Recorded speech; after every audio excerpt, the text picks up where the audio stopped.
ओम नमो भगवते श्री कृष्ण चैतन्य चंद्राय।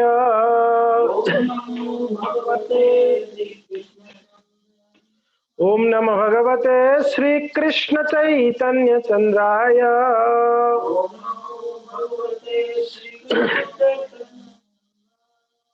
हरे कृष्ण।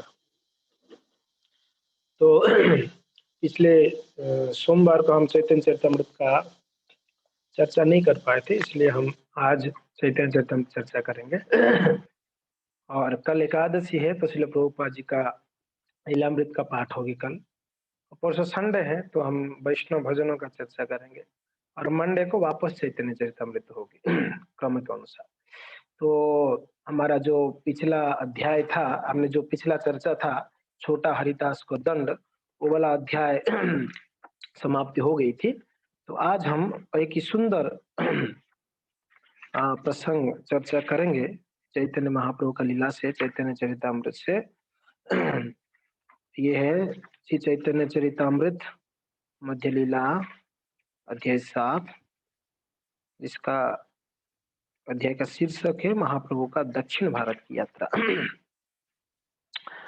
तो श्री चैतन्य महाप्रभु जब जगन्नाथपुरी में संन्यास लेने के बाद जगन्नाथपुरी आए, जगन्नाथपुरी में निवास कर रहे थे। वहां पर एक मायावादी थे जिनका नाम है सार्वभौम भट्टाचार्य। और ये मायावादी का अनेकों शिष्य थे, हजारों शिष्य थे, सन्यासी शिष्य थे। सार्वभौम भट्टाचार्य थे गृहस्थ, मगर उनके सन्यासी थे शिष्य हजारों। तो मगर थे कौन? सब मायावादी थे। तो श्री चैतन्य महाप्रभु अपने पूरा जीवन में उन्होंने ऐसे कई मायावादियों को जो है भक्त बना दिए। तो यहाँ पर जगन्नाथपुरी में, मगर ये जो सार्वभौम भट्टाचार्य थे जगन्नाथ मंदिर की सेवाओं को देखते थे, मगर थे मायावादी। भगवान को क्या मानते थे? निराकार। मायावादी फिलोसफी। तो उनको श्री चैतन्य महाप्रभु ने भगवत ज्ञान दिए और उनको शिक्षाएं दिए और कृपा करके उनको क्या कर दिया? उनको भक्त बना दिया। और जब गुरु भक्त बन गए तो चेला कहाँ जाएंगे? हजारों सन्यासी चेला भक्त बन गए।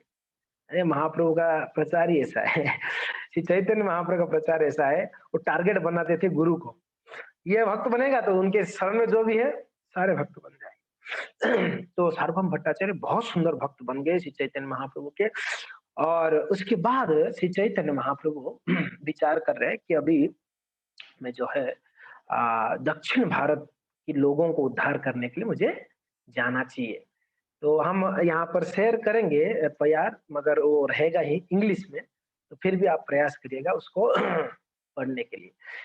मेरे पीछे बोलिएगा ये वाला प्यार। जय जय श्री चैतन्य जय नित्यानंद, जय द्वैत चंद्र जय गौर भक्त वृंद। ध्यान से सुनोगे तो बोल पाओगे, समझ रहे हो? तो श्री चैतन्य महाप्रभु की जय हो, प्रभु नित्यानंद प्रभु को जय हो, अद्वैत आचार्य की जय हो, और जो भी गौर पार्षद वृंद है, गौर भक्त वृंद, सबकी जय जयकार हो। जय हो जय हो जय हो। तो आगे कहते हैं, यही मते सार्वभौमेर निस्तार करिला, दक्षिण गमने प्रभुर इच्छा उपजिल। तो सार्वभौम भट्टाचार्य को जब उद्धार कर लिए, उद्धारियों को जब भक्त बना दिए, तब महाप्रभु का विचार हुआ कि अभी मैं दक्षिण भारत में जाना चाहिए। दक्षिण भारत जाने के लिए विचार किए। माघ शुक्ल पक्ष प्रभु करिला संन्यास। तो महाप्रभु संन्यास कब लिए थे? माघ शुक्ल पक्ष में महाप्रभु संन्यास लिए थे। संन्यास लेके कहाँ आ गए? जगन्नाथपुरी आ गए। ठीक है। और फाल्गुने आसिया कोइलो नीलाचले वास।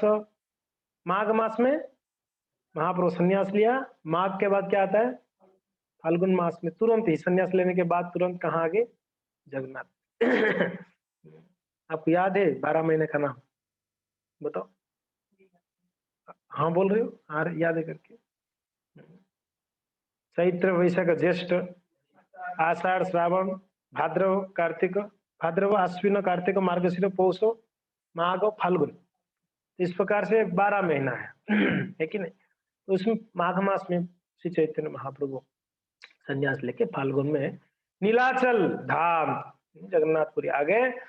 फाल्गुनी शेष से दौड़ो यात्रा से देखी लो, और प्रेमा वैसे ताहा बहु नृत्य गीत तो कहिलो। श्री चैतन्य महाप्रभु जब जगन्नाथपुरी में थे, वहां पर भगवान जगन्नाथ जी का अनेकों उत्सव होते हैं। ऐसे उड़ीसा में कहा जाता है 12 मासे 13 जातो, 12 महीने में 13 बड़े बड़े फेस्टिवल है, छोटा मोटा तो बहुत होते हैं। तो उसमें दोड़ो यात्रा भगवान जगन्नाथ जी का सुंदर महोत्सव में श्री चैतन्य महाप्रभु क्या किए, उस दोड़ यात्रा में भाग लिया और क्या किए, नृत्य गीत। महाप्रभु का दो ही कार्य है, कीर्तन करना और नृत्य करना। भक्तों का दो ही कार्य है, क्या करना है, कीर्तन गाना और नृत्य करना। भूख लगा तो प्रसाद लेना, वापस क्या करना, वापस कीर्तन करना, नृत्य करना। यही भक्तों का कार्य, और कोई बिजनेस नहीं है, यही बिजनेस है। नृत्य करना, कीर्तन करना और दूसरों को कीर्तन करवाना, नृत्य कराना, यही कार्य है। बुक डिस्ट्रीब्यूशन क्या है, दूसरों को कृष्ण भक्ति का ज्ञान देकर उनको भी इसमें कीर्तन में लगाना और उनको नृत्य में लगाना। लेकिन तो श्री चैतन्य महाप्रभु का यही कार्य था।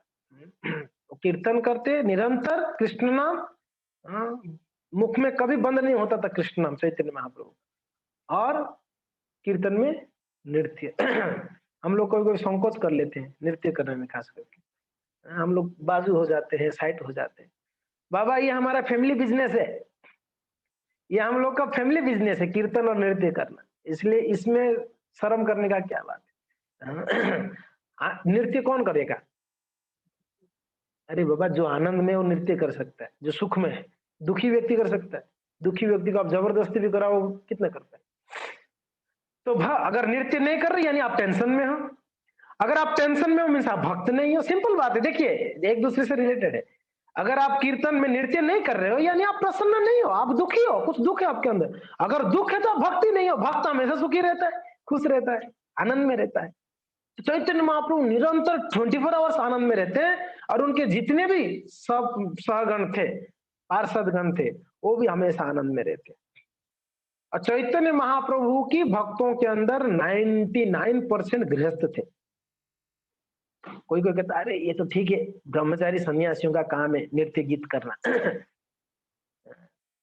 ये थोड़ी घर गृहस्थी वाले का तो जिम्मेदारी होती है ना ना। चैतन्य महाप्रभु का तो 99% तो कितने कौन थे, गृहस्थ थे उनके, जो भी अनुचर थे। बहुत कम थे जो ब्रह्मचारी और सन्यासी। तो खैर यहाँ पर श्री चैतन्य महाप्रभु नृत्य गीत प्रेमावेश है, प्रेम में आवेश होकर श्री चैतन्य महाप्रभु नृत्य करते। गाते और नाचते प्रेम में आवेश होकर। महाप्रभु हमेशा प्रेम में आवेश रहते, 24 आवर्स रोते कृष्ण के लिए। हम लोग तो दो घंटा बैठ के जब पढ़ते तब भी कभी प्रेम उपचा नहीं हंसते, कभी ऐसा लगा कि नहीं अरे कहाँ है मेरे कृष्ण, कहाँ है मेरे प्राणधन। जबकि हम सबका प्राणधन कृष्ण है, और कभी हमको प्रेम का स्मरण नहीं हुआ, कृष्ण का स्मरण नहीं हुआ। देखो हम लोग का दुर्दशा आप देख रहे हैं, नाम लेते हैं कृष्ण का मगर स्मरण किसका हो रहा है, संसार का। अब दुर्दशा देख लो हम लोग का, हम लेते हैं सुबह सुबह 2 घंटा बैठ के नाम, जिनका नाम ले रहे हैं उनको स्मरण ही नहीं है। स्मरण किस दूसरे का, दुनियादारी का स्मरण करते, चिंतन करते।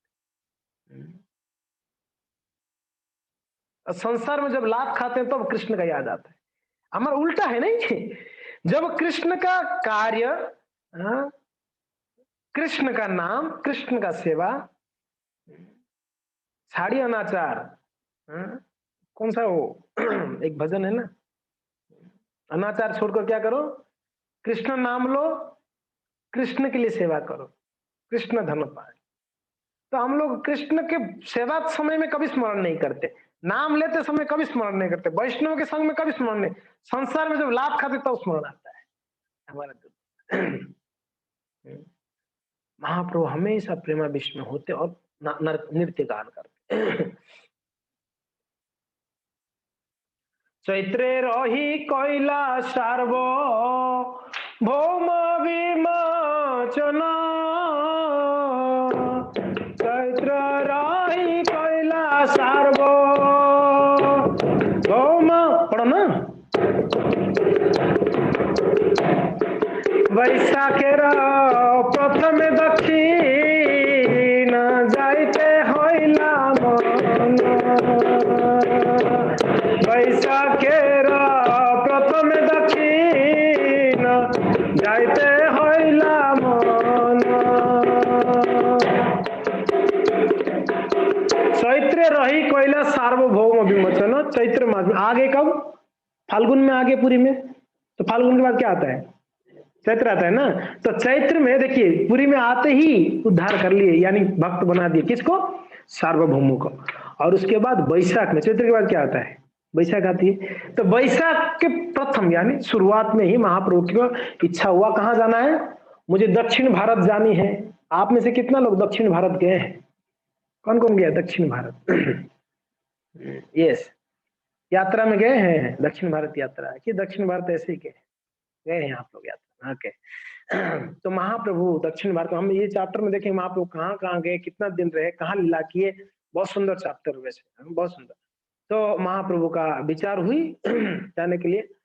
निज गण आनी कहे विनय करिया, आलिंगन करी सबाए श्रीहस्ते धरिया, तोमा सब जानी आमी प्राणाधिक करी, प्राण छाड़ तुम सब छाड़ीते ना पारी। महाप्रभु क्या कह रहे हैं? निज गण आनी कहे विनय करिया, सबको बुलाए आपने, जो निज गण जो भी अपने संगी थे महाप्रभु की, सबको बुलाकर कहे विनय करिया। महाप्रभु कैसे बोल रहे हैं?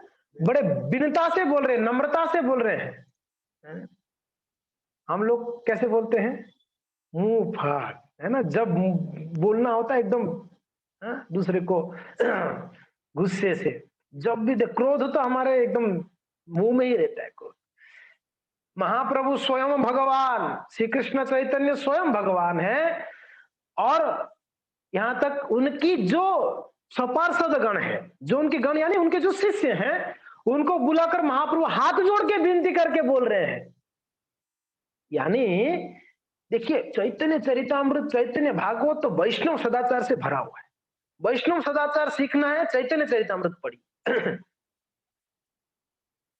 सनातन गोस्वामी को वैष्णव सदाचार शिक्षा दिए, रूप गोस्वामी को शिक्षा दिए, रघुनाथ दास को शिक्षा दिए, गोपाल भट्ट गोस्वामी को शिक्षा दिए बचपन में ही। वैष्णव सदाचार चैतन्य चरितामृत में बताया। और वैष्णव यानी सदाचारी, प्रभुपाद कहते हैं वैष्णव यानी सदाचारी। तो देखिए महाप्रभु स्वयं करके सिखाए सदाचार को, चैतन्य महाप्रभु स्वयं आचरण करके सिखाए लोगों को कि किस प्रकार से बात करनी है, विनम्रता से बात करनी। हाथ जोड़कर महाप्रभु क्या क्या बोल रहे हैं? निज गण आनी कहे विनय करिया, आलिंगन करी सबाए श्री हस्ते धरिया। और अपने गण को सबको आलिंगन कर रहे हैं। देखिए आलिंगन जो है एक प्रेम को बढ़ाने वाला है। जब आलिंगन करते हैं, भक्त जब मिलते हैं, हम देखते हैं वरिष्ठ वैष्णव को जो आप आपस को आलिंगन करते हैं। इसलिए कहते हैं इस शरीर में ये वे त्वचा, हमेशा ये त्वचा क्या चाहता है? हमको स्पर्श इंद्रिय है ना, ये स्पर्श इंद्रिय स्पर्श करना चाहता है, मुलायम चीजों को स्पर्श करना चाहते हैं, कोमल चीजों को स्पर्श करना चाहते हैं। इसलिए आलिंगन करना है तो वैष्णव का आलिंगन करना है। जब दो माताएं मिलते हैं अपने आप को आलिंगन करते हैं वैष्णव, जब दो प्रभु जी मिलते हैं आलिंगन करते, ये प्रेम का आदान प्रदान है आलिंगन करना। चैतन्य महाप्रभु थे भगवान गुरु तुल्य, मगर उनके शिष्यों को आलिंगन करते। हमने देखा परम पूज्य राधानाथ स्वामी महाराज जब उनके शिष्यों को मिलते हैं, राधेश्याम प्रभु, गौरांग प्रभु, उनको आलिंगन करते हैं महाराज जी। ये प्रेम है। एक पिता पुत्र का आलिंगन करता है, एक माता पुत्र का आलिंगन करता है।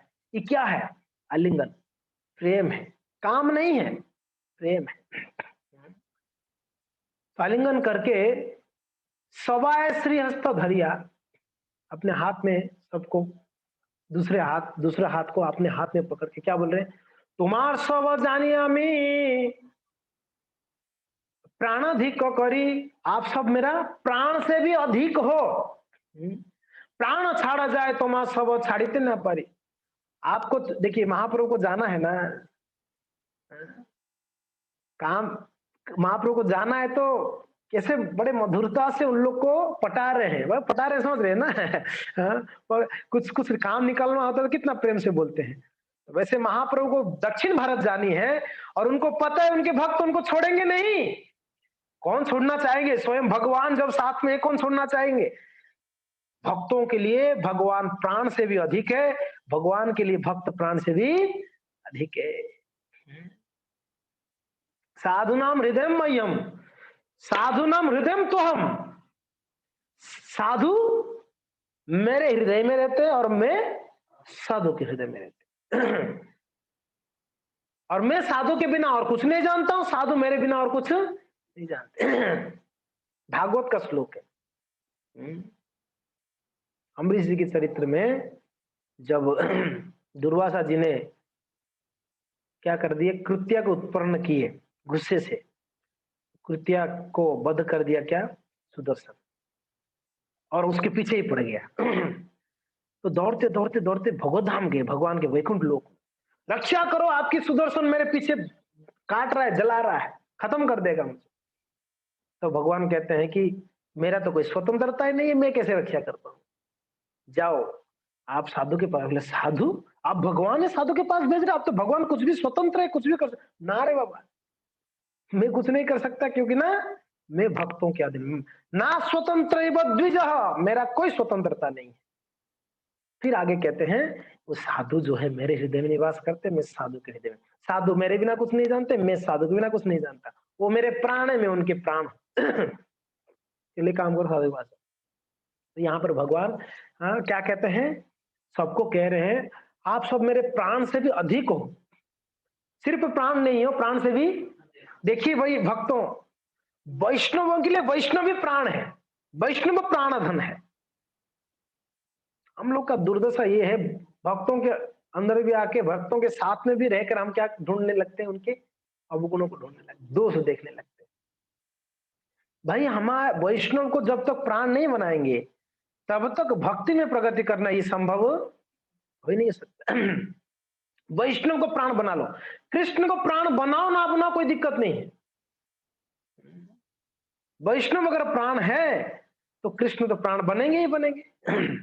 है कि नहीं?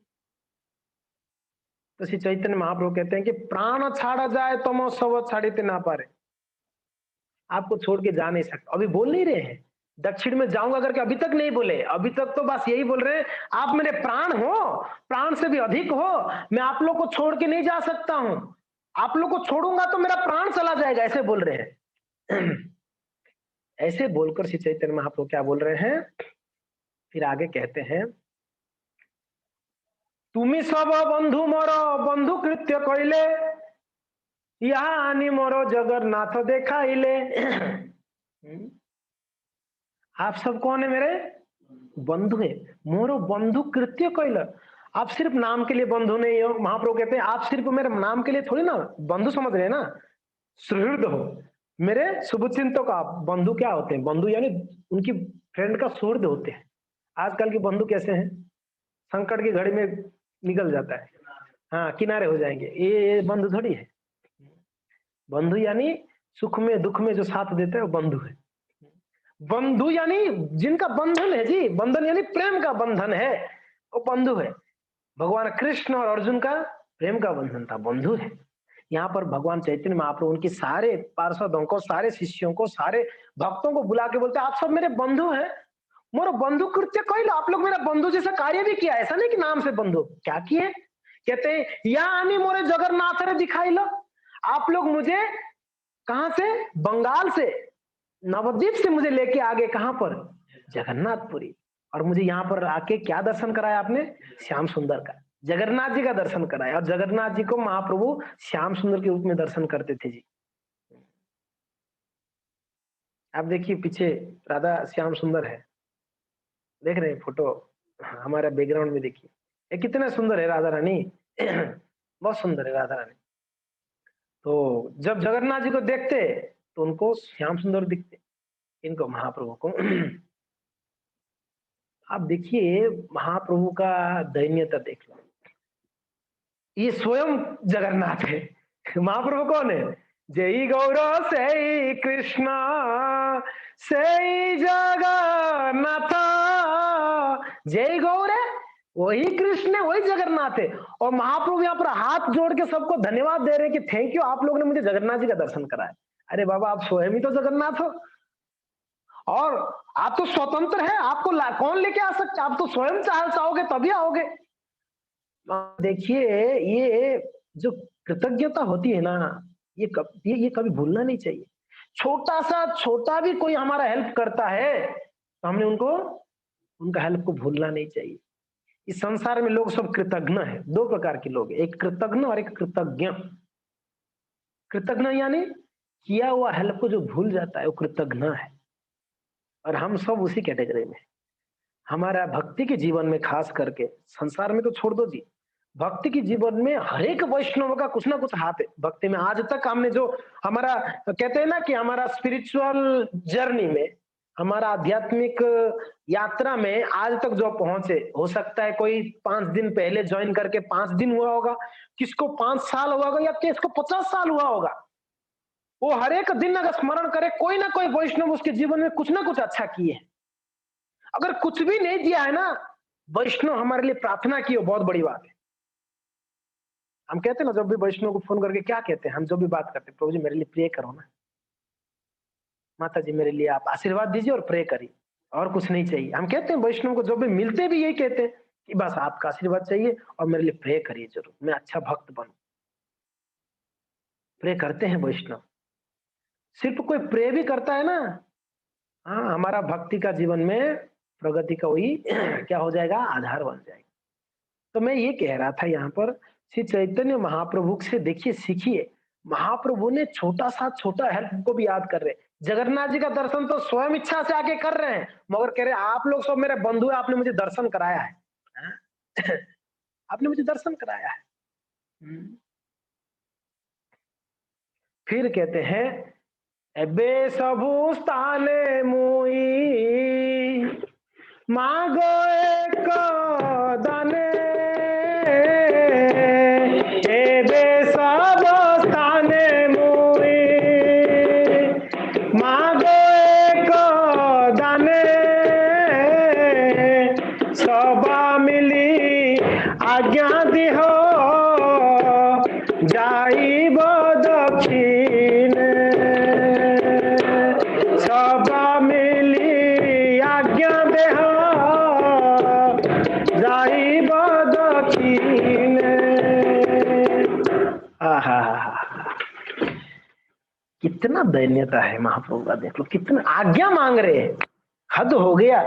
आज्ञा मांगने का क्या जरूरत है, महाप्रभु स्वयं आज्ञा देने वाले हैं, स्वयं ईश्वर है। मगर यहां पर देखिए जी, वैष्णव सदाचार देखिए, हम सभी वैष्णव का यही तो दुर्दशा है, हम आज्ञा को पालन करना नहीं चाहते, आज्ञाधीन रहना नहीं चाहते, स्वतंत्र रहना चाहते हैं, यही हमारा दुर्भाग्य है। अनेकों जन्मों से हमने स्वतंत्रता का मनोवृत्ति से ही संसार में आके गिरे हैं। भगवान के संग को छूटना या भगवान के संग से दूर हो गए, कारण क्या है? प्रभुपाद महाराज कहते हैं कि स्वतंत्रता का मनोवृत्ति के कारण हम भगवान से बिछड़ गए। हमारा जन्म जन्मांतर से भगवान के साथ संबंध है जी। कौन सा संबंध है? दास का, सेवक का संबंध है। भगवान के साथ हमारा संबंध सेवक का है, और एक जन्म नहीं, जन्म जन्मांतर से हमारा सेवक का ही संबंध है। और भगवान आदि पिता है और हम सब उन्हीं से ही उत्पन्न हुए। अहम सर्वस्य प्रभवो मत्त सर्वम प्रवर्तते, मैं सबका उद्गम हूं और सब कुछ मेरे से ही उत्पन्न हुआ है, भगवान ने बोले भगवगीता में। भोग लगाओ, तो गोपीनाथ भोग ढक लो।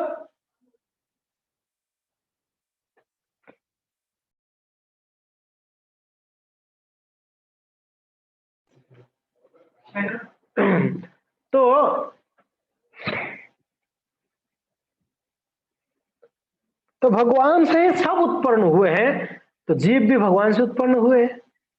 हैं? हम सभी भगवान के ही अंश हैं। ममेवांश जीव लोको जीवभूत सनातन मनसष्टानि इंद्रियाणि प्रकृतिस्थानि कर्षति। ममेवांश जीव लोको जीवभूत सनातन, ये जो जीव है, सारे जीव, नॉट ओनली मनुष्य, सारे 84 लाख योनियां हैं, सारे जीव भगवान की ममेवांशो, मेरे ही अंश है ये, भगवान कहते हैं। और ये जीव भूत सनातन, ये सनातन है, ये कभी खत्म नहीं होते हैं। जैसे मैं सनातन हूं, वैसे जीव भी सनातन है। प्रकृति सनातन है, जीव सनातन है, भगवान सनातन है, काल सनातन है, सिर्फ कर्म जो है सनातन नहीं है। कर्म चेंजेबल है, कर्म बदलता है, बाकी चारों शाश्वत है। तो कहने का तात्पर्य है कि हम सभी भगवान के मूलभूत अंश है, उनके ही सेवा करना, उन्हीं से ही संबंध होना, उन्हीं के साथ रहना चाहिए। मगर दुर्भाग्य ही हुआ कि हम बिछड़ गए हैं।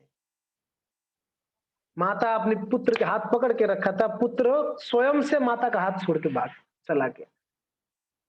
भीड़ में माता पकड़ के रखी थी, कहीं छूट ना जाए। बेटा बेचा को देखा, अरे वाह, वहां तो बहुत सुंदर चकाचौंध, वो क्या देखा उसने, एक कार्टून देखा। आजकल आप देखिए जाके कहीं ऐसा मेला लगता है, वहां देखो अलग अलग प्रकार कार्टून होते हैं, बेलून्स होते हैं, ये होते, तो बच्चा देखा, अरे बेलून है, मम्मी मम्मी बेलून चाहिए। ले बेटा, ये बेलून तू क्या करेगा, तेरे काम का नहीं है, चल तेरे को मैं कुछ अच्छा खिलाता हूँ। नहीं मुझे बेलून चाहिए, बेलून चाहिए। अरे बेटा क्या करना है। 2 बार मना करने के बाद ये क्या किया, धीरे से हाथ छुड़ा के भाग गया बेलून लाने के लिए।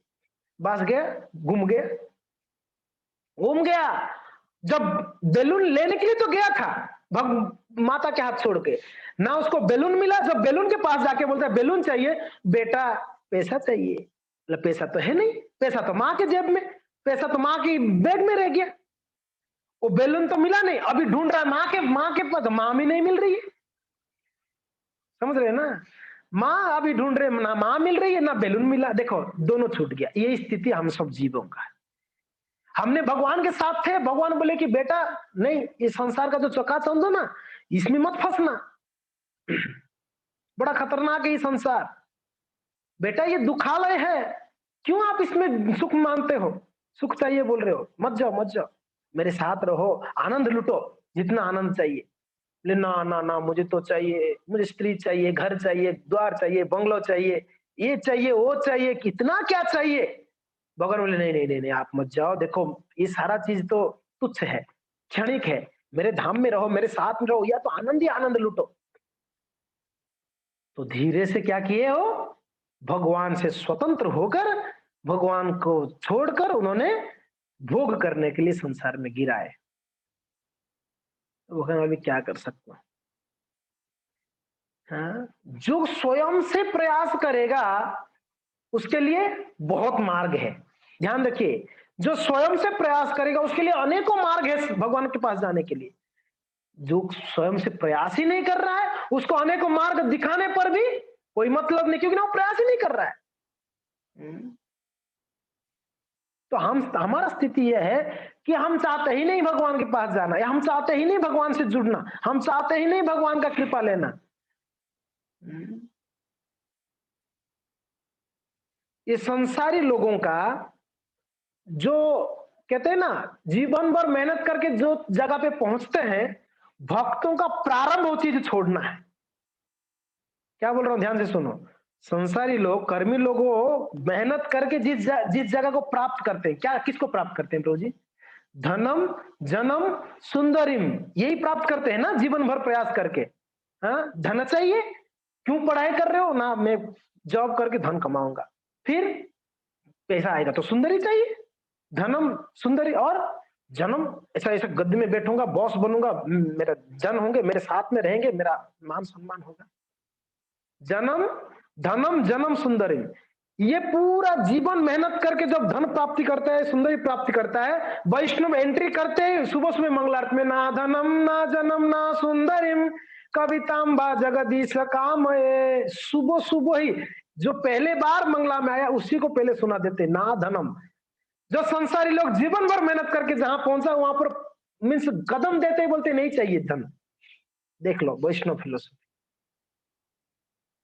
हमको नहीं चाहिए, संसारी लोगों को चाहिए। जिनको चाहिए करके आए हैं उनको मिला क्या, पूछ लो। हमारे बाप पिताजी को मिला है यहाँ पर सुख, धन में, धन जन में, सुंदरी में।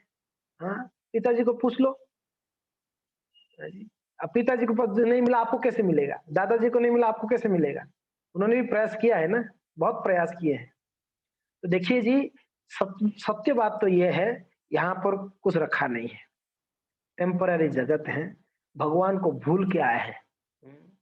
तो हमको भगवान के साथ नित्य संबंध को वापस स्थापना करनी है। तो यहाँ पर श्री चैतन्य महाप्रभु कहते हैं विनम्रता से हाथ जोड़कर कि मुझे अभी आप लोग से एक आज्ञा चाहिए। आज्ञा चाहिए, देख लो कितना तो आज्ञा मांग रहे।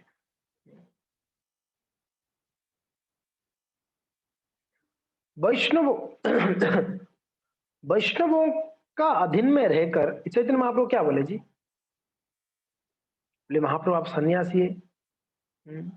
मैं सन्यासी नहीं हूं। फिर ब्रह्मचारी ना? मैं ब्रह्मचारी नहीं। ना ब्रह्मचारी। और गृहस्थ? ना गृहस्थी। और क्या है? वानप्रस्थ? ना वानप्रस्थ भी नहीं। ना हम विप्र ब्राह्मण हो, ना विप्र नहीं हो। ब्राह्मण नहीं हूँ, क्षत्रिय नहीं हूँ, वैश्य नहीं हूँ, कुछ सब नहीं नहीं नहीं बोल दिए प्रभु श्री चैतन्य महाप्रभु। क्या हो? ध्यान से सुनिए। गोपी भर्तु पद कमलयो दासो दासानुदास, दासो दासानुदास। महाप्रभु का भाव देख लो। मैं किनकी दास का दास बनना चाहता हूं? क्लास चल रहा है, मतलब बाद में बात कर लो।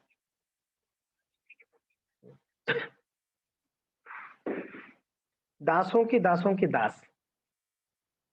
विश्व इतिहास में एक भी ऐसा उदाहरण नहीं मिलेगा कोई भक्तों का दास बनकर उसका पतन हो गया। आज तक एक भी ऐसे आपको उदाहरण ना भागवत में मिल जाएगा, ना कोई शास्त्र उल्टा पलटा दो आप देख लो जी, भागवत पलटा दो, शास्त्र पलटा दो, कि एक उदाहरण ऐसा नहीं मिलेगा जो भक्तों का दास बनकर उसका पतन हो गई है ना। मगर हजारों ऐसे उदाहरण निकल सकता है भागवत से, शास्त्रों से, जो कृष्ण का दास बनकर उसका पतन हो गया है। हजारों उदाहरण नहीं मिलेगा आपको। अब बताइए फायदा किसका है? कृष्ण का दास बनना फायदा है या क्या उनके दासों का दास बनना फायदा है? महाप्रभु इसीलिए तो ये बता रहे हैं कि मैं तो कृष्ण का दास नहीं बनना, तो मैं तो कृष्ण का दास, गोपी भर्तु, जो गोपियों का भरण पोषण करने वाला जो गोपीनाथ है, उनकी दासानुदास, दासानुदास, उनकी दास का 3rd नंबर में मैं दास बनूंगा, ऐसा है। वैष्णवों का, भक्तों का भाव है मैं तो दास 100 टाइम दास के बाद, प्रभुपाद जी कहते हैं 100 टाइम दास के बाद दास बनना है। चलो प्रभुपाद जी को न्यूज रिपोर्टर पूछे कि स्वामी जी आप भगवान है? प्रभुपाद जी बोले कि ना, मैं भगवान नहीं हूं, मैं भगवान का दास हूं, भगवान का सेवक हूं। फिर प्रभुपाद जी तुरंत करेक्ट, नहीं, भगवान का सेवक नहीं, मैं भगवान का सेवक बनने का प्रयत्न कर रहा हूं। यानी मैं वैष्णव का दास हूं, मैं तो भगवान का दास अभी तक नहीं बना हूं। वैष्णव का सेवा करते करते मैं भगवान का सेवक हो जाऊंगा एक दिन। वैष्णव धर्म क्या है? कोई कहते हैं ना वैष्णव धर्म नाम जप करना है, वैष्णव धर्म सेवा करनी है, वैष्णव धर्म आचरण करना। वैष्णव धर्म एक ही है, आज्ञा में रहना है। क्या करना है? आज्ञा में रहना, यही वैष्णव का धर्म है। वैष्णवों की आज्ञा में रहना है। आज्ञा में रहना मीन्स वो बोलेंगे नाम जप करना है तो करना है, यानी जो वैष्णव बोलेंगे वो करना है, वही हमारा धर्म है। नाम जपना बाद में, जब वैष्णव की आज्ञा में रहेंगे तभी नाम अपने आप जप होगी। किसका आज्ञा नहीं मानोगे नाम जपो, कितना नाम जप पाएंगे हम लोग, कितना भगवत सेवा कर पाएंगे हम अगर आज्ञाधीन नहीं रहेंगे तो? खतरा ही खतरा है। और हम लोग एडवांस्ड नहीं है ना। इसके लिए हमको, जो एडवांस्ड है वो भी आज्ञा में रहना चाहते हैं, जो ऑलरेडी भक्ति में है वो भी अधीन में है। मेरे गुरु महाराज जी कहते हैं कि मैं भी स्वतंत्र नहीं हूं, मैं गुरु हूं आपका, फिर भी मैं स्वतंत्र नहीं हूं, मैं जीवीसी के अंडर में। जो जीवीसी बोलेंगे वो आज्ञा में पालन करना पड़ता है। और जीवीसी भी स्वतंत्र नहीं है, जीवीसी प्रभुपाद जी के अधीन में है। जो प्रभुपाद जी का, प्रभुपाद जी आपके अधीन में सब है, आप तो स्वतंत्र है। प्रभुपाद जी बोले कि मैं भक्ष्यान महाराज जी के अधीन में हूँ जी, भक्ष्यान महाराज के पास चले जाओ। महाराज आप तो स्वतंत्र है। बोले कि नहीं नहीं नहीं, मैं स्वतंत्र नहीं, तो गौर किशोर दास बाबा जी महाराज का अधीन हूँ। हरे एक भक्त अधीन में है। इसके लिए हमारे परंपरा में ऐसे महान परंपरा के हलधर महाराज, मैं हमेशा बोलता हूँ, मुझे बहुत एक अच्छा चीज लगा हलधर महाराज का। महाराज कह रहे थे कि हमारे संप्रदाय में गुरु का पोस्ट अभी भी खाली है। क्या बोल रहे हैं, ध्यान से सुनना। हमारे संप्रदाय भी है ना, वो खाली है, अभी तक कोई भर ही नहीं पा रहा है। क्यों? जो भी गुरु नहीं मानता अपने आप को, शिष्य मानता है। जो गुरु भी है वो क्या मानते हैं अपने आप को? मैं शिष्य हूं। जब दीक्षा देते हैं हमारे संप्रदाय में क्या बोलते हैं? गुरु प्रभुपाद जी है, मैं उनके बिहाफ में आपको दीक्षा दे रहा हूं। यानी वो स्वीकार ही नहीं किए गुरु, और शिष्यत्व को स्वीकार कर रहे हैं, प्रभुपाद जी को दिखा रहे हैं। वैष्णव फिलोसफी देख लो। एक महान संप्रदाय हम लोग ने जुड़ गए जी। अब चैतन्य महाप्रभु ने हमको सब शिक्षा दे दिए, ऐसा कोई शिक्षा बचा ही नहीं जो महाप्रभु ने नहीं दिया है। आप छोड़ दो चैतन्य चरितामृत साइड में कर दो, नहीं पढ़ पाएंगे। चैतन्य महाप्रभु की जीवन भर में उन्होंने 8 श्लोक दिया, उस 8 श्लोक को समझो अच्छे से और उसको जीवन में उतारने के लिए धीरे धीरे प्रयत्न कर लो। 8 श्लोक, जिसको चैतन्य शिक्षा अष्टम कहा जाता है। इसको कह सकते हो आप रत्नमाला है आपका। माताएं पहनते ना रत्नों की माला, मोतियों की माला, तो ये रत्नमाला है। 6 या 8 श्लोकों का रत्नमाला बोल सकते हैं आप। इसको गले में धारण कर लो, चैतन्य महाप्रभु का आदेश। भागवत का सारे चैतन्य शिक्षाष्टकम, चैतन्य चरितामृत का सारे चैतन्य शिक्षाष्टकम, सारे उपनिषद वेद आदि का सारे चैतन्य महाप्रभु ने जो दिया है चैतन्य शिक्षाष्टकम। तो खैर यहाँ पर चैतन्य महाप्रभु कहते हैं कि आज्ञा दीजिए मुझे। किसके लिए आज्ञा मांग रहे महाप्रभु? दक्षिण जाना है। एवे समस्ताने मुई मागन एक दान, मैं एक भिक्षा मांग रहा हूं। महाप्रभु भिक्षा मांग रहे हैं। देखिए सीखिए, वैष्णव के सामने जाके ऑर्डर नहीं, क्या मांगना है? भीख मांगनी है। अगर चाहिए भी तो कैसे? हाथ जोड़ के, थोड़ा प्रसाद मिलेगी क्या? प्रभु जी वो किताब चाहिए, मिलेगी क्या? माता जी ये चीज चाहिए, मिलेगा? कुछ भी चाहिए वैष्णवों से, बंदूक लगा के अगर बोलोगे कृपा करो, कोई करने वाला है आपको? एक कृपा करना पड़ेगा तेरे को, वो ना करे कृपा। हाथ जोड़ के विनय भाव से विनीत होकर चरणों में गिरकर जब मांगोगे तब कृपा मिलेगी। तो इसके लिए झुकना पड़ेगा। अगर अड़के रहोगे ना तो क्या होगा? अड़के रहोगे तो क्या होगा? आपने देखा, जब अगर मान लो तूफान आती है, जो पेड़ बड़ा है और हट्टा कट्टा है, पेड़ अड़के है, उखाड़ के कहीं कहां फेंक देता है। देखा आपने? अभी पुरी में एक साइक्लोन हुआ था कुछ समय पहले, पुरी का 90% पेड़ सब बिखर गया। हमने जाके देखा सारा पेड़, जो बड़े बड़े, छोटे मोटे पेड़ को कुछ नहीं हुआ, अभी भी ऐसा ही है। जो झुका हुआ है, जो पेड़ छोटा है, वो अभी तक ऐसा ही है, उसको कुछ भी नहीं हुआ। इसके लिए अगर झुक के रहोगे जीवन में तो आपका बाल भी कोई बांका नहीं कर पाएगा। संसार पतन का कोई भय नहीं है झुक के रहने से। ऐसे अगर चलोगे, मैं बन गया अभी बड़ा भक्त, तो गया, आपका कल्याण हो जाएगा। 100% गिरोगे, ये तो मीन्स कहना ही नहीं, आपको गिरना ही गिरना है। तो खैर यहाँ पर श्री चैतन्य महाप्रभु आज्ञा मांग रहे हैं। बोलते कि मुझे आज्ञा दीजिए आप सबसे एक भिक्षा मांग रहा हूं, मुझे दक्षिण में जाना है। महाप्रभु भिक्षा मांग रहे। फिर कहते हैं विश्वरूपा उद्देश्य, विश्वरूपा उद्देश्य अवश्यामि जब, विश्वरूपा उद्देश्य अवश्यामि जब, एकाकी जाइब कहो संगे न लाइब, एकाकी जाइब कहो संगे न लाइब। क्यों जाना है महाप्रभु? आपको दक्षिण में क्यों जानी है?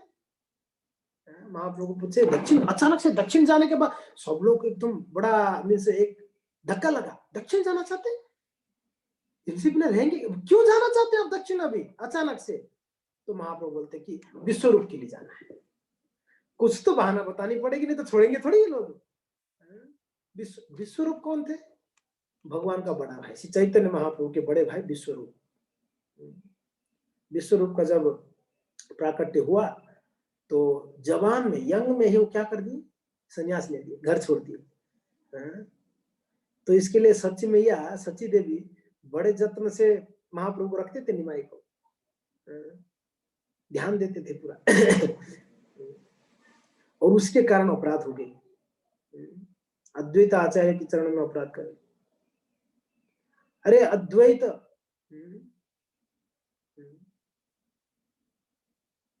अद्वैत क्या बोले आप? अद्वैत नहीं द्वैत हो। मेरा बड़ा बेटा को तो आपने बना दिया सन्यासी, साधु, बैरागी, अभी मेरे छोटा बेटा के पीछे पड़े हो इसको भी साधु बनाने के लिए। सच्ची मैया देख लो, बस इतना ही बोली, और बोली भी नहीं, और विचार भी कर ले इसी अपराध है। बोलना तो दूर की बात, विचार कर लिया किसी के बारे में, कोई वैष्णव के बारे में, अपराध है। महाप्रभु ने सब इकट्ठा थे जी, सबको कृपा कर रहे थे, पता है सबको, एक एक जन को बुला बुला के, महाभाव प्रकाश लीला में महाप्रभु सबको बुला बुला कर कृपा कर रहे थे। तो भक्त लोग के मन में शंका था कि उनकी मां को क्यों कृपा नहीं कर रहे हैं, सच्ची देवी को कृपा नहीं कर रहे थे, बाकी सबको बुला के कृपा कर रहे थे। तो भक्त लोग पूछे प्रभु सच्ची मैया भी है, उनको भी कृपा करो, आपकी माँ है, लेना, उनको कृपा नहीं मिलेगा, वो कृपा से वंचित है सच्ची देवी। क्यों? बड़ा आश्चर्य की बात है, सच्ची मैया माँ है, उनको कृपा नहीं मिल रही, कृपा नहीं दे रहे, क्यों? बोल रहे कि वैष्णव अपराधी। उनको क्या कर दी? उन्होंने अद्वैत आचार्य को बारे में ऐसा सोचा, सिर्फ सोची क्या, ये मेरे बड़ा बेटा को सन्यासी बना दे, छोटा बेटा को भी सन्यासी बना इसलिए इनको नहीं कृपा करो। आपको पता है क्या हुआ आगे? सच्ची मैया जाके अद्वैत आचार्य के चरणों में गिरकर उनकी चरण रज ली सर पे, तब महाप्रभु कृपा किए।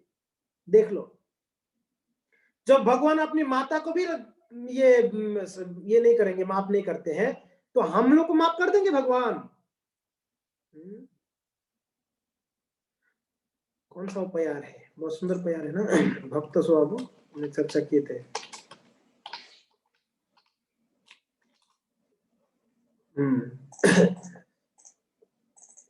बहुत सुंदर प्यार है, आप इसे बोल सकते हैं भक्त स्वभाव अज्ञात, भक्त स्वभाव दोष क्षमा करे, भक्त स्वभाव दोष क्षमा करे, कृष्ण स्वभाव भक्त निंदा सहिते न पारे, कृष्ण स्वभाव भक्त निंदा सहिते न पारे। भक्त का स्वभाव क्या है? अज्ञ दोष क्षमा करे, अगर गलती से कोई दोष हो गया, कोई कमी ज्यादा हो गया, माफ कर लेते। वैष्णव तो अपराध लेते ही नहीं, ऐसे कहते, इतने दयालु है वैष्णव कि इसलिए क्या कहते हैं, वांछा कल्पतरो वत्स्य कृपा सिंधु पतितानां पावनेभ्यो वैष्णवेभ्यो नमो नमः। वैष्णव कैसे हैं? वांछा कल्पतरो वत्स्य कृपा सिंधु, कृपा के सिंधु है, वांछा को पूरा करने वाले, कल्प वृक्ष के समान है, दया के सागर है, पतितों का उद्धार करने वाले हैं, तो इसलिए वो तो दोष को कहां लेंगे। मगर भगवान का स्वभाव, ये तो भक्त का स्वभाव हो गया एक तरह। भगवान का स्वभाव क्या है? कृष्ण स्वभाव भक्त निंदा सहित नहीं पा रहे, मगर कृष्ण का स्वभाव यह है कि वो भक्त का निंदा सहन ही नहीं कर पाते। भक्त अपना निंदा सहन कर लेते, कृष्ण सहन नहीं कर पाते। इसलिए कोई को बोलते अरे वैष्णव तो अपराध लेते ही नहीं, तो फिर प्रॉब्लम क्या है? वैष्णव तो नहीं लेते, मगर भगवान हमेशा वैष्णव के साथ में रहते हैं, वो नाराज हो जाते हैं, भगवान नाराज हो जाते हैं, प्रॉब्लम ये है। तो खैर चैतन्य महाप्रभु उनकी माता को बाद में कृपा किए, जब उन्होंने क्षमा मांगी थी, कृपा ली थी। तो इस प्रकार से विश्व रूप के लिए मैं जा रहा हूं। क्या बोल रहे हैं? मैं विश्व रूप के लिए मैं जाऊंगा, कहां पर? साउथ में, दक्षिण भारत। विश्व रूप वो चला गया सन्यास लेकर, मैं ढूंढने जाऊंगा ना विश्व रूप को, कहां पर है मेरा बड़ा भाई, तो उसको ढूंढ के लेके आऊंगा, तो उसके लिए जाऊंगा। मगर यहाँ पर क्या कह रहे हैं भक्त, देखिए महाप्रभु क्या कह रहे हैं, कंडीशन डाल रहे पहले ही, बोल रहे एकाकी जाइब कहो संगे ना ले, नहीं तो सब लोग बोलेंगे ना महाप्रभु हम भी आएंगे, हम भी आएंगे, हम भी आएंगे भाई साहब को ढूंढने, विश्व रूप को ढूंढने हम भी आएंगे। इसलिए महाप्रभु पहले ही कंडीशन डाल दी, देख लो एकाकी जाइब, अकेला जाऊंगा, साथ में किसी को नहीं लेना, कहो संगे ना लो, किसी को साथ में नहीं लूंगा। आवाज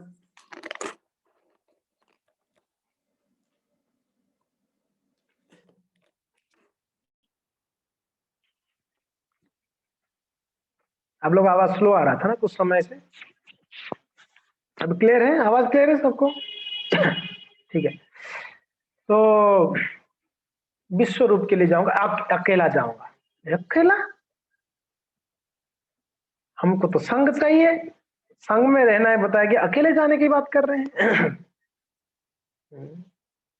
अकेले में कितना खतरा है, कलयुग में बहुत खतरा है। अकेले में कभी भजन नहीं होगी।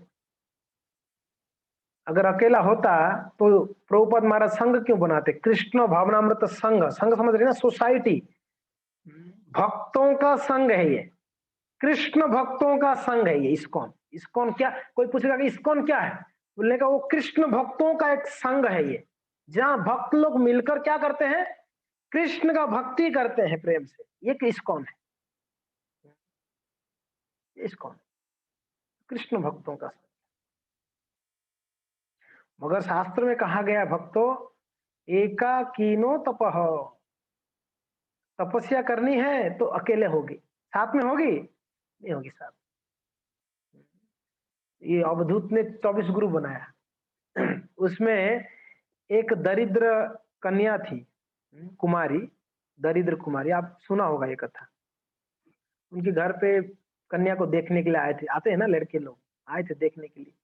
तो घर पे चावल भी नहीं था बनाने के लिए, तो धान को क्या कर रही थी, वो कूट रही थी, अंदर किचन के अंदर धान कूट रही थी। धान तो कूट रही थी, मगर उसका जो चूड़ियां है ना, वो आवाज बाहर तक आ रहा था। तो ये लोग बाहर बैठे हुए थे गेस्ट, तो पिताजी कहते बेटी थोड़ा धीरे कूटा, तेरा आवाज आ रहा है, तेरे उनको पता चल जाएगा घर पे हमारा कुछ भी नहीं है, तो चले जाएंगे वो लोग। बोले ये तो दरिद्र लोग, इनको क्या हम लोग इनको बहू बनाएंगे, तो थोड़ा धीरे कूट।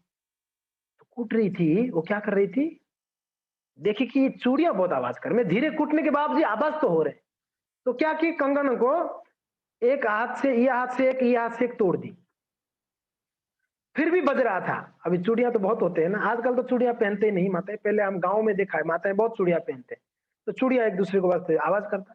तो दूसरा चूड़ी भांग तोड़ी, तब भी आवाज कर रहा है, और भी चूड़ियां था, एक एक करके ना सब तोड़ दी, दो दो चूड़ियां रहा, यहां पर दो यहां पर दो, तब भी आवाज कर रहा है।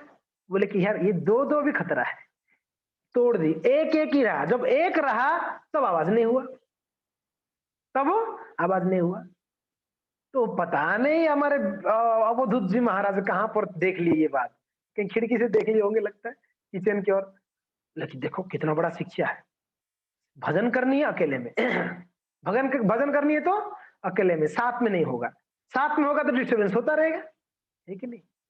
मगर ध्यान रखिए भक्तों, यहाँ पर कहते हैं एकाकीनो तपः दोभ्याम पठनम, पढ़ना है तो दो लोग चाहिए, अकेले में पठन नहीं होता। आजकल लड़के को अकेले में, अकेले कमरे में पढ़ूंगा, पढ़ते हैं क्या करते हैं आप लोग देख लेना, हाँ? और मोबाइल में गप्पे मारते हैं दूसरे फ्रेंड के साथ में, पठन थोड़ी होती है।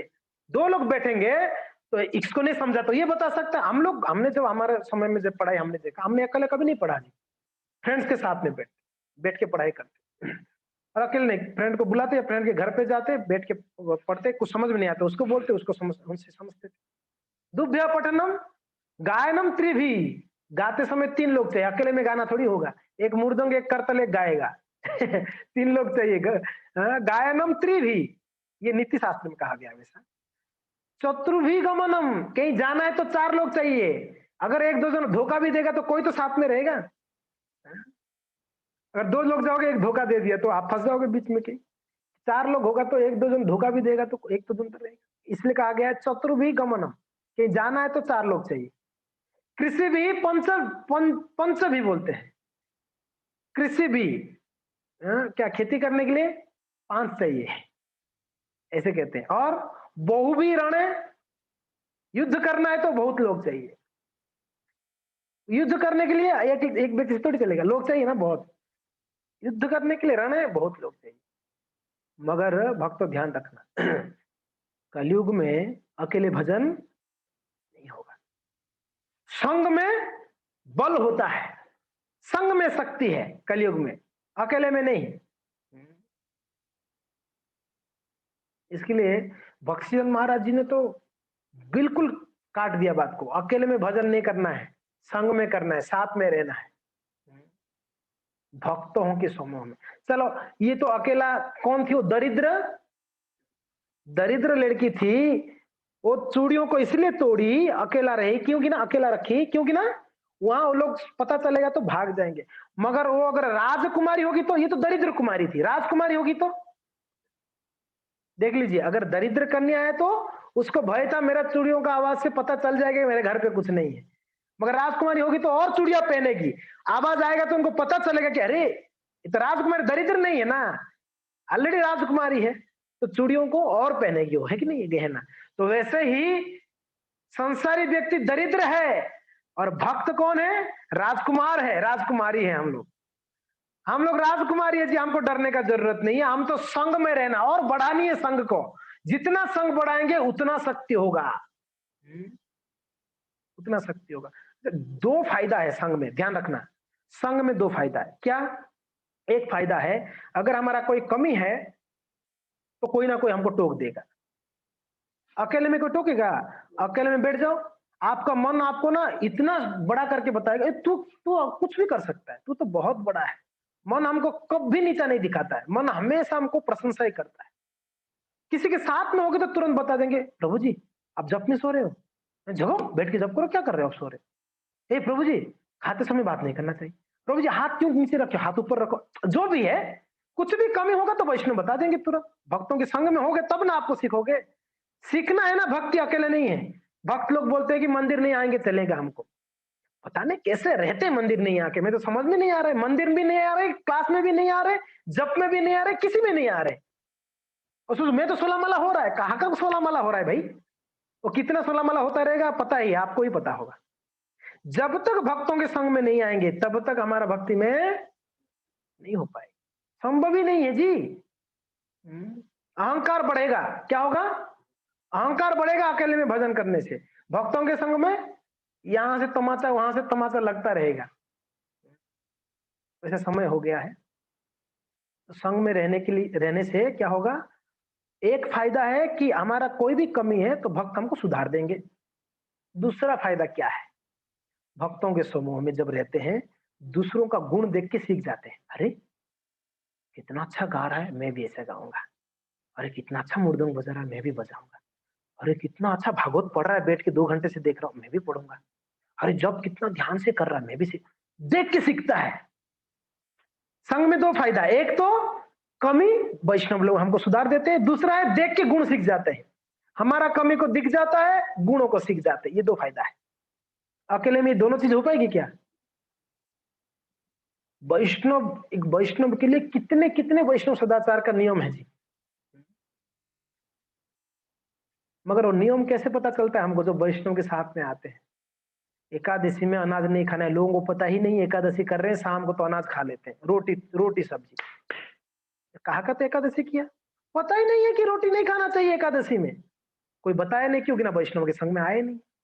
जैसे इस्कॉन में आते हैं वैष्णव, अच्छा रोटी नहीं खाना है क्या? यार हमको तो पता ही नहीं, हमने 30 साल से एकादशी कर रहे हैं हम, मगर रोज तो शाम को रोटी खा लेते हैं। ये है प्रॉब्लम। तो संग में बहुत शक्ति, ध्यान रखना, संग में रहना है जी।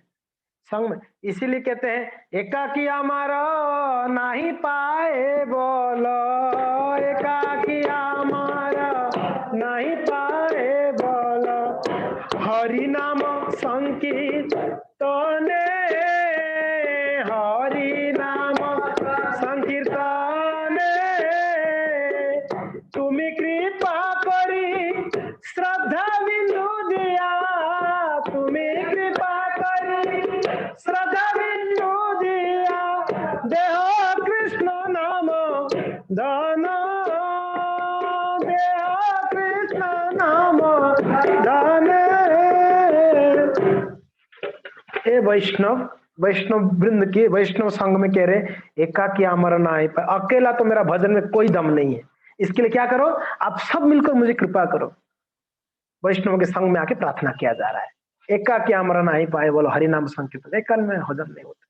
इसके लिए भक्तों अकेला में नहीं, भजन वैष्णव के संग में जरूरी है। और सबसे बड़ा क्वालिफिकेशन है भक्ति में वैष्णव का संग में रहना, ये सबसे बड़ा क्वालिफिकेशन है।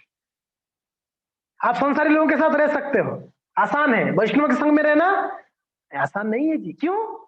सहन करना पड़ेगा उनकी बातों को, सहन करनी पड़ेगी जो बोलते हैं वैष्णव, हो ऐसे मत करो, ऐसे करो, ये क्यों किया, वो ये सहन नहीं होती। हम तो वैष्णव को सहन करके रहना बहुत बड़ा चैलेंज है। और इस अगर और दूसरा फायदा भी है, वैष्णव के साथ रहेंगे तभी सीख पाएंगे भक्ति तो संग में। मगर महाप्रभु क्या कह रहे हैं, अकेले जाना है।